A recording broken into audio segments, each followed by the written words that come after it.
Hello users, एक बार फिर से आपका स्वागत है आपके अपने इस यूट्यूब चैनल ISTech एकेडमी पे। लास्ट क्लास में हम लोग देख चुके हैं कि प्रोग्रामिंग का introduction means different different programming languages क्या है, प्रोग्राम क्या होता है, ये सब कुछ हमने लास्ट क्लासेस में देखी थी। नाउ आज हम स्टार्ट करने वाले हैं सी प्रोग्रामिंग का इंट्रोडक्शन। जब भी आप अपने कॉलेज लेवल पे या स्कूल लेवल में भी अब तो ये इंक्लूड हो गया, अगर आप अपने प्रोग्रामिंग के स्टार्ट करते हैं तो हम सबसे पहले बोलते हैं कि like C is the basic language, जहाँ से आपको अपनी प्रोग्रामिंग को स्टार्ट करना चाहिए।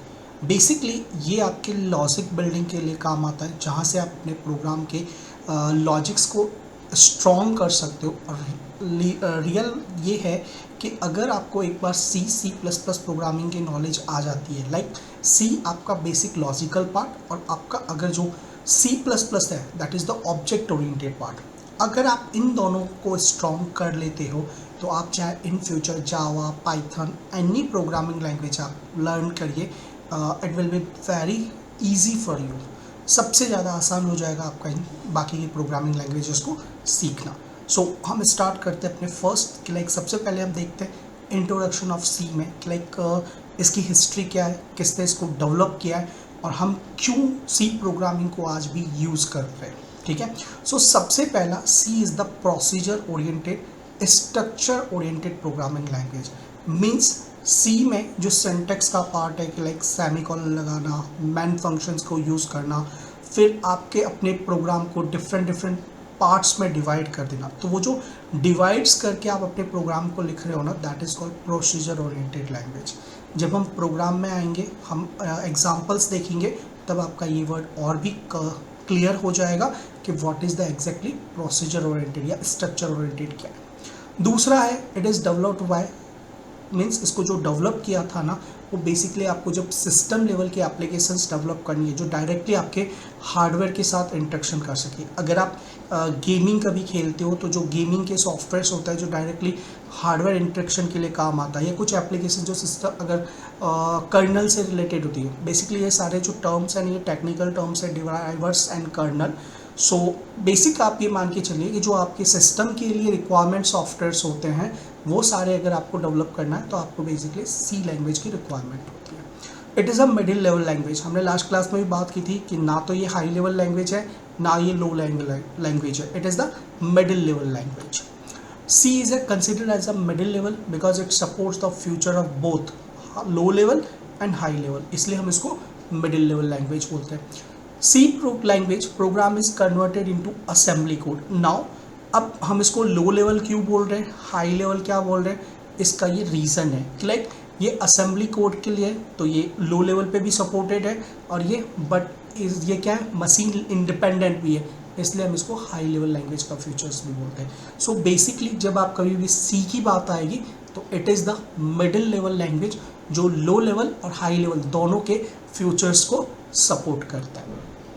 सी is a computer programming language use to design computer software and applications. और बेसिकली अगर आपने सुना होगा कि Unix operating system that is completely divided into develop in C language. In 1972 एक AT&T बेल लैब्स थी जहाँ पे सी प्रोग्रामिंग को डेवलप किया था डेनिस रिची ने। डेनिस रिची ने ही सी लैंग्वेज से पहले बी लैंग्वेज को डेवलप किया था इन 1972। सो सी से जस्ट प्रीवियस लैंग्वेज थी बी, और बी से पहले जो लैंग्वेजेस चल रही थी that is the assembly language. और असेंबली लैंग्वेज की हमने लास्ट क्लास में बात की थी कि असेंबली लैंग्वेज पूरा का पूरा वर्क करता है आपका निमोनिक बेस पे। ठीक है, सो जब असेंबली लैंग्वेज में निमोनिक्स की प्रॉब्लम को हमने हटाने का ट्राई किया तो हमने बी लैंग्वेज लाया। बी लैंग्वेज क्या था कि जैसे आप नॉर्मल पूरा इंग्लिश लेवल लैंग्वेज लिखते हो वैसे आप लिखते जाइए, बट वहाँ पे क्या था कि पोर्शंस डिवाइडेड नहीं थे। अगर मैं बोलूँ ना कि लाइक उनको आप स्मॉल स्मॉल पार्ट्स में डिवाइड कर देते जिससे कि वो ईजिली आपके पास कोडिंग कर पाता, वो बी लैंग्वेज में नहीं था। तो इसको मतलब जब बी लैंग्वेज को डेवलप किया डेनिस रिची ने तो उसी का हायर वर्जन, मतलब उन्होंने उसी में चेंजेस करके मॉड्यूल, हेडर फाइल्स, फंक्शंस, ये सब जब इंक्लूड किए ना तो इन 1972 उन्होंने सी लैंग्वेज को डेवलप किया। ठीक है, ये कहाँ के थे, तो ये अमेरिकन थे और इनके साथ जो डेवलपमेंट टीम में एक पर्सन और थे वो थे केन थॉमसन। तो कैन थॉम्पसन और डेनिस रिची ने मिल के 1972 में AT&T बेल लैब्स में सी लैंग्वेज को डेवलप किया था। अब नाउ अगर आप बात करो सी लैंग्वेज को कि लाइक सी लैंग्वेज क्यों पॉपुलर है, हम क्यों यूज़ कर रहे हैं, तो सिंपल है। मीन्स अगर आपको इसको डेवलप करना है तो लाइक इतना कोई हाई लेवल का स्ट्रक्चर नहीं है, कोई हाई लेवल का प्रोग्रामिंग कॉन्सेप्ट नहीं है, आप लर्न कर सकते हो। मशीन इंडिपेंडेंट, आप इसको चाहे तो लिनक्स पे चला लो, विंडोज़ पे चला लो, मैक ऑपरेटिंग सिस्टम पे चला लो, इनके प्रोग्राम सारे लैंग्वेजेस पे सपोर्ट करते हैं, सारे ऑपरेटिंग सिस्टम पे सपोर्ट करते हैं। मिडिल लेवल लैंग्वेज है, ऑलरेडी हम बात कर चुके हैं। स्ट्रक्चर्ड लैंग्वेज है, मीन्स इसका सिंटेक्स आपको प्रॉपरली फॉलो करना है। हाँ, सिंटेक्स के मामले में सी आपका बहुत रेस्ट्रिक्शंस लगाता है कि लाइक अगर आप सेमीकोलन भूल गए, आपने डेटा टाइप्स को डिक्लेयर नहीं किया, आपने प्रॉपर उनको अगर किसी वेरिएबल को यूज़ कर रहे हैं, हम ये टर्म आएंगे प्रोग्रामिंग में तब देखने वाले कि अगर आपने वेरिएबल को डिक्लेयर किए बिना यूज़ कर लिया तो एरर आएगा। सो प्रॉपरली स्ट्रक्चर बेस्ड लैंग्वेज है। रिच लाइब्रेरी अराउंड, इसके पास बहुत सारे लाखों में लाइब्रेरी फाइल्स है। इन लाइब्रेरी फाइल्स की मदद से, मीन्स अगर लाइब्रेरी फाइल की मैं बात करूँ ना, तो सिंपली जो फंक्शन आपकी अगेन एंड अगेन यूज़ हो रहा है उन्होंने उसको पहले से बना के रख दिया है। और वो रिच लाइब्रेरी का कलेक्शन जितना C++ और जावा के पास है, इवन उतनी लाइब्रेरी फाइल्स आपके आज की जो लेटेस्ट प्रोग्रामिंग लैंग्वेज है पाइथन के पास भी नहीं है।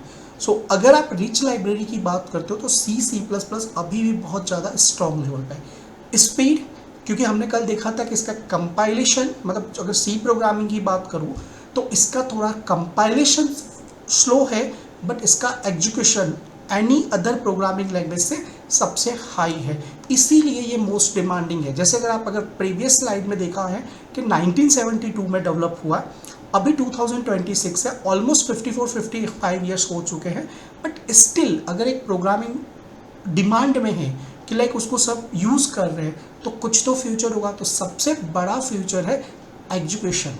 अगर आप कोई एक सॉफ्टवेयर यूज़ करते हो और आप चाहते हो कि लाइक क्लिक करते ही आपके लिए काम हो जाए, तो वो सबसे बेटर आपके करेगा सी लैंग्वेज। तो इसीलिए जैसे गेमिंग एप्लीकेशंस हो गए, हार्डवेयर लेवल की एप्लीकेशंस हो गए, उनको जो डेवलप करना है तो मुझे सी लैंग्वेज को यूज़ करना पड़ता है। पॉइंटर्स, जब आप मतलब ये बोलो ना कि सी का जो हार्ट है वो पॉइंटर, एक टॉपिक आएगा दैट इज़ द कि लाइक अगर मुझे किसी वेरिएबल के साथ एड्रेस के साथ वर्क करना है कि लाइक बहुत बार मुझे रिक्वायरमेंट होगी कि किसी वेरिएबल का एड्रेस चाहिए या किसी वैल्यू का एड्रेस मुझे उठाना है, तो पॉइंटर वेरिएबल के थ्रू मैं आराम से वहाँ पे कर सकता हूँ। देन रिकर्शन, एक ऐसा फंक्शन जो खुद को अगेन एंड अगेन कॉल कर सकता है। सिंपल डेफिनेशन अभी के लिए, बट जब हम फंक्शंस में आएंगे तो रिकर्शन का जब अच्छे से प्रोग्राम करेंगे तो आपको ये पॉइंट समझ में आ जाएगा। एक्सटेंसिबल, आप इसके प्रोग्राम को चाहे C++ में ले जाइए, ये काम करेगा आपके लिए। ठीक है, सो यहाँ तक था मेरा सी का इंट्रोडक्शन पार्ट। लाइक मैं इससे ज़्यादा इसको लेंथी नहीं बना रहा।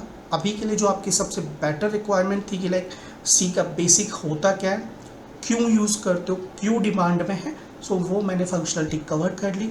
अगर आपको इससे ज़्यादा और थ्योरेटिकल पार्ट चाहिए जो लाइक आपको एग्जाम में जैसे BCA BTech एग्ज़ाम के लेवल के चाहिए, तो मैं नेक्स्ट क्लासेस में उसके लिए भी प्रोसेस बताऊंगा कि आप कंप्लीट थ्योरेटिकल नोट्स, थ्योरेटिकल मतलब जो आपको इन डेप्थ थ्योरी नोट्स लिखने होते हैं एग्जाम्स के लिए, वो आपको कहाँ से अवेलेबल होंगे। सो आप नेक्स्ट वीडियोस कंटिन्यू देखते रहिए, आपके सारे थ्योरी पार्ट्स भी वहाँ पे मिलेंगे। बट जो मेन फ्यूचर्स है कि लाइक जो मेन एक पर्टिकुलर चीज़ क्यों यूज़ हो रही है, वो सारा मैं आपको यहाँ पे कवर करते जाऊँ।